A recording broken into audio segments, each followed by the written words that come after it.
कक्षा 12वीं की स्टूडेंट फाइनली आपका विषय हिंदी के यहाँ पर त्रैमासिक परीक्षा पेपर लेके आ चुके हैं। और साथ ही आपको बता दें, पेपर देने से पहले आपको यहाँ पर इस पेपर को पूरा आपको यहाँ पर याद करके जाना, ठीक है।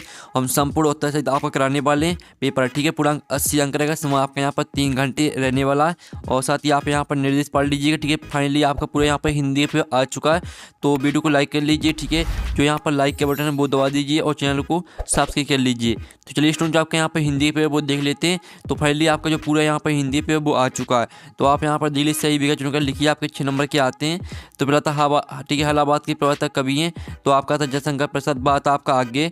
और आपका यहाँ पर सात था हरिवंश राय बच्चन और दाता महादेव वर्मा। तो जो इसका करेक्ट आंसर रहेगा वो आपका सा हो जाएगा हरिवंश राय बच्चन, ठीक है। हरिवंश राय बच्चन आपका यहाँ पर करेक्ट आंसर रहने वाला है। फिर जो आपके यहाँ पर दूसरा आता है, जिसमें आप यहाँ पर दिल्ली दिन जल्दी ही ढलता है, गीत बच्चन किस काव्य संग्रह से लिया गया है। तो आपका यहाँ पर आता मधुशाला और बात आपका, ठीक है, मिलन यामिनी। फिर आपका साथ आपका निशा निमंत्रण और दाता मधु कलाश। तो इसका करेक्ट आंसर आपका हिस्सा हो जाएगा निशा निमंत्रण। निशा निमंत्रण आपका करेक्ट आंसर रहने वाला। तो आपको यहाँ पर अच्छे से याद करते रहना, ठीक है।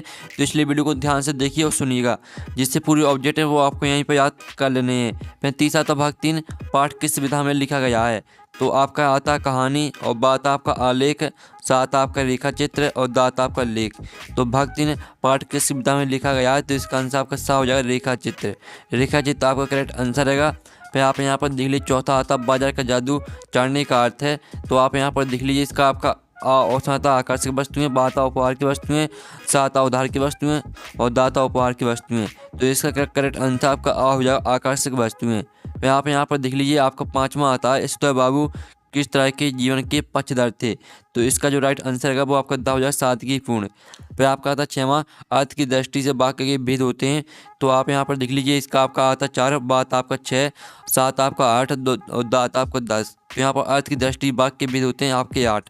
तो आपका 8 करेक्ट आंसर रहने वाला है। तो इस तरह से आपके जो यहाँ पर सही विकल्प है वो कंप्लीट हो जाते हैं। आपने अच्छी तरह से यहाँ पर याद कर लिए होंगे।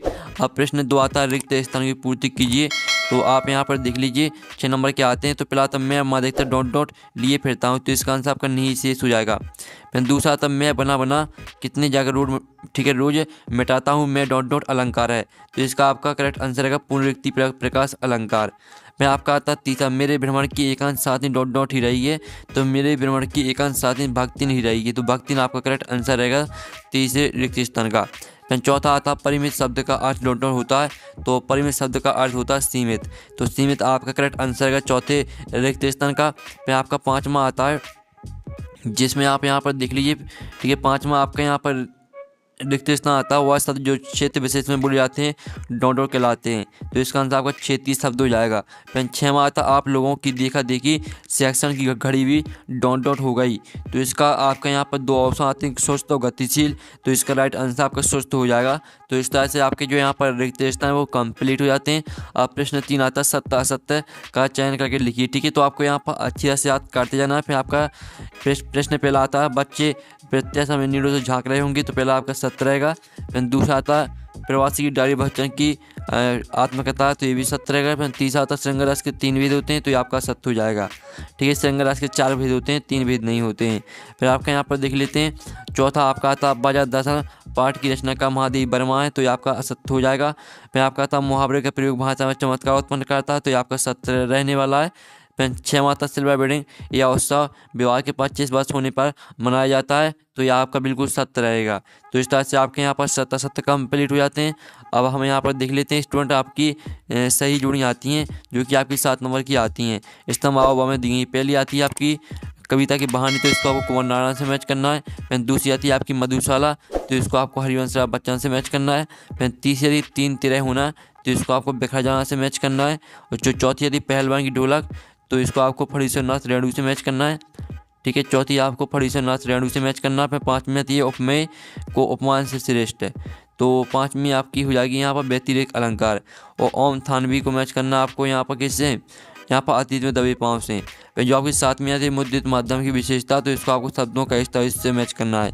तो इस तरह से आपकी जो यहाँ पर सही जोड़ी है वो मैच हो जाती हैं और साथ ही आपने अच्छे से यहाँ पर याद कर ली होंगी। और जो यहाँ पर लाइक का बटन है वो यहाँ पर जरूर से दबा दीजिए, ठीक है। लाइक इससे काफ़ी ज़्यादा मोटिवेशन मिलता है, तो लाइक जरूर कर लीजिएगा। और साथ ही आपका प्रश्न 5 आता है जिसमें आपके आते हैं एक सदवाक्य में उत्तर दीजिए, 7 नंबर के आते हैं। तो पहला था बच्चे निडरता के साथ किसके सामने आते हैं, तो बच्चे निडरता के साथ सुनहरे सूरज के सामने आते हैं। तो सुनहरे सूरज आपका इसका आंसर रहेगा, ठीक है। आपका यहाँ पर देख लिया आंसर यहाँ पर लिखा हुआ है। फिर दूसरा था भाव सागर में कौन सा अलंकार है, तो भाव सागर में आपका रूपक अलंकार रहेगा। फिर तीसरा आता जेठ का पुत्र क्या कहलाता है, तो यहाँ पर जेठ का पुत्र कहलाता है आपका जिठौत, ठीक है। जिठौत आपका करेक्ट आंसर रहेगा। फिर आप यहाँ पर देख लीजिए भक्तिन का बस्ती का नाम क्या था, तो इसका आंसर आपका लक्ष्मण हो जाएगा। फिर 5 माता रोजी रोटी की तलाश में आए यशोदा पंत को किसने शरण दी, तो यहाँ पर किसंदा ने शरण दी थी। 6 माता संपादकीय को किसकी आवाज़ माना जाता है, तो यहाँ पर संपादकीय को अखबार की आवाज़ माना जाता है। और 7 माता गन्ने के पके हुए गाड़ी रस को क्या कहा जाता है, तो यहाँ पर गन्ने के पके हुए गाड़ी रस को बैगास कहा जाता है। बैगास आपका करेक्ट आंसर रहेगा, ठीक है। आप यहाँ पर देख लीजिए बैगास, बैगास आपका आंसर रहने वाला है। और इसका जो आपका 6वें का आंसर है वो आपका अखबार रहेगा, यहाँ पर लिखा हुआ है। और ठीक है, आप यहाँ पर आंसर देख लीजिए, आपके आंसर यहाँ पर लिखे हैं। अब चलिए आपके यहाँ पर देख लेते हैं प्रश्न 6 आता है प्रगतिवाद की कोई 2 विशेषताएं प्रवृत्तियाँ लिखिए, अथवा नई कविता की 2 विशेषताएं प्रवृत्तियाँ लिखिए। जो इनके आंसर है हम आपको आंसर भी बताने वाले हैं, ठीक है। पहले हम आपके जो आपके 2-2 अंक के क्वेश्चन हैं इनको देख लेते हैं, फिर एक साथ आपके 2-2 अंक के क्वेश्चन का आंसर देख लेते हैं, ठीक है। पहले आप यहाँ पर क्वेश्चन देख लीजिए, शीतलवाड़ी में आग होने का क्या अभिप्राय है। फिर इसका अथवा था कवि हरिवंश राय बच्चन अपने मन में किस तरह का संसार लिए हुए हैं। फिर आपका 8वां था रस की परिभाषा देते हुए उसकी भेद लिखिए। और अथवा था स्थायी भाव और संचयी भाव में अंतर लिखिए। तो आप इन प्रश्नों को ध्यान से देख लीजिए, क्योंकि इनके आंसर हम कराएंगे तो आपको उसमें दिक्कत न जाए, इसलिए आप प्रश्नों को यहाँ पर ध्यान से देख लीजिए। फिर आपका था भ्रांति में अलंकार की परिभाषा उदाहरण से लिखिए, अथवा था विरोधाभास अलंकार की परिभाषा उदाहरण से लिखिए। फिर आपका आता 10वां रेखा चित्र और संस्मरण में आपको 2 अंतर लिखना है। अथवा था निबंध किसे कहते हैं कि 2 निबंधकारों के नाम, निबंधकारों एवं उनके 2 निबंधों के नाम लिखिए। फिर आपका आता है भक्तिन के अजान से महादेव देहाती कैसे हो गई। और अथवा था बजा के जादू क्या है, वह कैसे काम करता है। फिर आप यहाँ पर देख लीजिए तकनीकी शब्द किसे कहते हैं उदाहरण से लिखिए। अथवा तो लोकोक्ति और मुहावरे में अंतर लिखिए। फिर 13वां था यशोदा बाबू के चरित्र की 2 विशेषताएं लिखिए। अथवा था जूझ कहानी की प्रमुख पात्र की 2 विशेषताएं लिखिए। फिर 14वां था इंटरनेट पत्रकारिता क्या है, अथवा था इंटरनेट की 2 विशेषताएं लिखिए। फिर आपका था 15वां रस के आवश्यक तत्व कौन कौन से लिखिए। इसका अथवा था शब्द शक्ति किसे कहते हैं, उसके भेदों के नाम लिखिए। फिर आपका 16वां था जिसमें आपको हरिवंश राय बच्चन अथवा रघुवीर सहाय का आपको साहित्यिक परिचय लिखना है, ठीक है। तो आपको 2 रचनाएं भापा खिलाफत साहित्य में स्थान लिखना है। फिर आपका आता 17वां महादेव वर्मा और जयंत कुमार का आपको साहित्यिक परिचय लिखना है, 2 रचनाएं भाषाशैली साहित्य में स्थान, ठीक है। तो आपके जो यहाँ पर दिए गए हैं क्वेश्चन 15 तक 2-2 अंक के क्वेश्चन दिए गए हैं। तो पहले हम इनका जो आपका क्वेश्चन यहाँ पर 17 तक का सॉल्यूशन है वो हम यहाँ पर देख लेते हैं। 6 दिया गया था, ठीक है। प्रगतिवाद की विशेषताएं लिखी, तो आपकी 2 विशेषताएं यहाँ पर दी गई। शोषितों के प्रति सहानुभूति, प्रगतिवादी कवियों ने किसानों मजदूर पर किए जाने वाले पूंजीपतियों के अत्याचार के प्रति अपना विद्रोह व्यक्त किया है। फिर इसकी दूसरी विशेषता आप यहाँ पर देख लीजिए। इस तरह से आपका 6वें का आंसर हो जाता है। साथ ही हम जो आपका यहाँ पर ऊपर का प्रश्न साथ ही जो अथवा का प्रश्न दिया गया था, दोनों में से हम आपका एक का आंसर कराएंगे, साथ ही आपको प्रश्न भी यहाँ पर आपको बताते चलेंगे, ठीक है। फिर जो आपके यहाँ पर दिया था कवि ने अपने को दीवाना क्यों कहा है, तो कवि ने यहाँ विरोधाभास अलंकार का प्रयोग किया। इसका आशा है कि कवि अपनी शीतल और मधुर आवाज़ में भी जोश, आत्मविश्वास, साहस, दृढ़ता जैसी भावना बना रखते हैं ताकि वह लोगों को जागृत कर सके।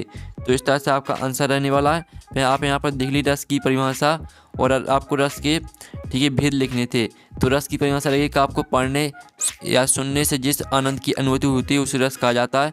और रस के आपके यहाँ भेद देख लीजिए, ये आपके यहाँ पर रस के भेद दिए हैं, श्रृंगार रस, हास रस, करुण रस, बीर रस, अद्भुत रस, भयानक रस, रौद्र रस, ठीक है। इनको याद करना है आपको, इनको याद नहीं करना है, इनको भी याद नहीं करना है, इनको भी याद नहीं करना है। आपको रस के भेद और रस की परिभाषा याद करनी है, ठीक है। इस तरह से आपका आंसर हो जाता है। फिर जो आपका यहाँ पर दिए थे भ्रांति में अलंकार की परिभाषा उदाहरण से लिखिए, ठीक है। तो ये आपका यहाँ पर आंसर देख लीजिए। ठीक है। जब आपका यहाँ पर देख लीजिए भ्रमवंश से जब एक वस्तु को दूसरी वस्तु समझ लिया जाए तो वहाँ भ्रांतिमय अलंकार होता है। और साथ ही आप इनकी यहाँ पर परिभाषा यानी सॉरी जो उदाहरण है वो उदाहरण आप यहाँ पर देख सकते हैं। तो आपका यहाँ पर प्रश्न है, ठीक है, 6वें का आंसर, आपका 7वें का, और ये आपका 8वें का आंसर है, ये आपका 9वें का आंसर है। ठीक है। अब 10वें का आंसर देख लीजिए, आपका रेखा चित्र और संस्मरण में अंतर आपको लिखना था। तो ये आपका यहाँ पर, ठीक है, आप यहाँ पर फिर से हम देख लेते हैं। ये आपका, ठीक है, 6वें का आंसर, ये आपका 7वें का, ये आपका 8वें का आंसर, ये आपका 9वें का, और ये आपका 10वें का आंसर है। ठीक है। 10वें प्रश्न का आंसर आपका यहाँ पर हो जाता है। फिर आप यहाँ पर 11वें प्रश्न का आंसर देख लीजिए, जो आपका दिया था महादेवी वर्मा अधिक देहाती कैसे हो गई। तो ये आपका 11वें प्रश्न का आंसर है। ठीक है। महादेवी भक्तिन को नहीं बदल पाई पर भक्ति ने महादेवी को बदल दिया। ठीक है। और महिला थी और शहर में आने के बाद भी उसने अपने आप को में कोई परिवर्तन नहीं किया। ठीक है। इस तरह से पूरा आपको भक्त की तरह ही देहाती बन गई, पूरे याद कर लेना है। ये आपका 11वें प्रश्न का आंसर हो जाता है। फिर आप यहाँ पर देख लीजिए 12 प्रश्न का आंसर, तकनीकी शब्द किससे कहते हैं। तो किसी भी विषय पास किसी विषय से संबंधित ऐसे शब्द जिनका प्रयोग मुख्य रूप से चर्चा के लिए होता है तकनीकी शब्द कहलाते हैं। इनके उदाहरण रहेंगे गुरुत्वाकर्षण, वेग और त्वरण, ये आपको उदाहरण हो जाते हैं। तो ये आपका 12वें प्रश्न का आंसर हो जाता है। फिर आप यहाँ पर देख लीजिए आपका 13वें प्रश्न का आंसर है, जिसमें आपको, ठीक है, यशोधर बाबू चरित्र की विशेषता लिखनी थी। ठीक है। कोई 2 विशेषता लिखनी थी। तो आप यहाँ पर देख लीजिए बेग कर्म करने के खिलाफ थे, बेग खुशी व गम के हर मौके पर रिश्तेदारों के यहाँ जाते थे, उन्हें दिखावा पसंद नहीं था, वे ईमानदार एवं कर्तव्यनिष्ठ थे। ठीक है। इस तरह से आपका आंसर रहेगा। फिर आप यहाँ पर देख लीजिए आपका जो यहाँ पर दिया था इंटरनेट पत्रकारिता क्या है, ये आपका 13वें प्रश्न का आंसर है। ठीक है। ये आपका 13वें प्रश्न का आंसर है, आपका इंटरनेट पत्रकारिता क्या है उसी का आंसर है आपका। फिर आपका जो यहाँ पर दिया, ठीक है, रस के जो आपके यहाँ पर दिया गया था रस के आवश्यक तत्व लिखिए। तो ये आपका 14वें प्रश्न का आंसर है। ठीक है। रस के आपके 4 आवश्यक तत्व होते हैं, स्थायी भाव, विभाव, अनुभाव, संचारी भाव। ये आपका 14वें प्रश्न का आंसर हो जाता है। फिर आप 15 प्रश्न का आंसर देख लीजिए, जिसमें आपको यहाँ पर क्या करना था, आपको यहाँ पर रघुवीर सहाय का आपको साहित्यिक पर्चा लिखना था। ठीक है। तो ये आपका यहाँ पर दिया गया है रघुवीर सहाय का साहित्यिक पर्चा है। ठीक है। आपको यहाँ पर देख लीजिए आपकी 2 रचनाएं यहाँ पर, रचना 4 रचना यहाँ पर दी गई, तो कोई 2 याद कर लेनी है। फिर भावपक्ष, कलापक्ष आप यहाँ पर देख लीजिए, और ये आपका साहित्य में, ठीक है, आप यहाँ पर पहले तो देख लीजिए भावपक्ष, कलापक्ष हो जाता है और इनका साहित्य में स्थान। ठीक है। आपका रघुवीर सहाय पर हो जाता है। फिर आपको लिखना था यहाँ पर, ठीक है, आपको महादेवी वर्मा पर। तो महादेवी वर्मा की आपकी 2 रचना हो जाती है, नीरजा, दीपशिखा। ठीक है। और फिर इनका भावपक्ष देख लीजिए, ये आपका भावपक्ष दिया गया और ये आपका कलापक्ष यहाँ पर दिया गया है। तो इस तरह से आपका हो जाता है। और साथ ही जो आपका साहित्य में स्थान रहेगा तो उसको आपको याद करना है कि महादेवी वर्मा का हिंदी साहित्य में महत्वपूर्ण स्थान है। ठीक है। हिंदी साहित्य में महत्वपूर्ण स्थान है, इस तरह से आप लिख सकते हैं। तो इस तरह से आपका महादेवी वर्मा का यहाँ पर साहित्यिक परिचय हो जाता है। तो स्टूडेंट आप यहाँ पर देख लीजिए, हमने आपका 17वां प्रश्न करा दिया। 18वां प्रश्न आता है भावफलन कीजिए। ठीक है। जरा और मृत्यु दोनों ही जगत की प्रमाणित सत्य हैं। इसका अर्थ होता है विलम्ब से कक्षा में पहुँचने पर शिक्षक छात्र संवाद लिखी। तो इसका आंसर आपको खुद करना है। ठीक है। क्योंकि आपको संवाद लिखना है तो आप खुद कर सकते हैं, अपने मन से लिखना है आपको इसमें। फिर आपका आता आपटित गद्यांश। तो आप यहाँ पर देख लीजिए, इसको ध्यान से पढ़ लेना है। अब आता है उपयुक्त गद्यांश का ठीक है, उपयुक्त शीर्षक दीजिए। स्वच्छता हमारी दिनचर्या का महत्वपूर्ण अंग है। तो इसका आंसर रहेगा स्वच्छता। ठीक है। स्वच्छता आपका इसका आंसर रहेगा। और साथ ही आपका उपयुक्त, ठीक है, स्वच्छता अभियान की कामयाबी के लिए क्या आवश्यक है। तो आप यहाँ पर देख लीजिए, इसका जो आंसर है वो आपको इसी में मिल जाएगा, आपको इसी में ढूंढना है। ठीक है। इसी में आपको पूरा यहाँ पर आंसर मिल जाएगा दूसरी का। और जो आपका यहाँ पर आता है लघु का विलोम गद्यांश। ठीक है। लघु का विलोम गद्यांश में से लिखी। तो लघु का आपका जो विलोम रहेगा वो आपका क्या रहेगा, लघु का विलोम आपका दीर्घ हो जाएगा। ठीक है, दीर्घ। तो इस तरह से आपका यहाँ पर क्वेश्चन 19 से कंप्लीट हो जाता है। इसका अथवा काव्यांश से दिया गया है। तो इसमें भी आपको यही करना, 3 प्रश्न आपके दिए, तीनों प्रश्न को आंसर आपको इसी काव्यांश से मिल जाएंगे। फिर आपका आता है 20वां, मैं स्नेह का पान किए करता हूँ। तो इसकी संदर्भ प्रसंग व्याख्या लिखनी है। इसका अथवा देख लीजिए। 21वां क्वेश्चन देख लीजिए, जो कि आपका गद्यांश से दिया गया। तो इसकी भी संदर्भ प्रसंग सहित आपको व्याख्या लिखनी है। फिर 22वां प्रश्न आप यहाँ पर देख लीजिए। 23वां, तो आपका 22वां, 23वां और ठीक है आपका यहाँ पर 21वां और 20वां प्रश्न का आंसर आपको टेलीग्राम ग्रुप में मिल जाएगा, जिसकी लिंक वीडियो के डिस्क्रिप्शन दी गई है। तो आपको टेलीग्राम ग्रुप ज्वाइन कर लेना है। और पेपर का PDF डाउनलोड करना चाहते हैं तो लिंक वीडियो के डिस्क्रिप्शन में मिल जाएगी, तो वहाँ से आप पेपर का PDF डाउनलोड कर सकते हैं। तो हम यहाँ पर नेक्स्ट वीडियो में मिलते हैं। Thanks for watching.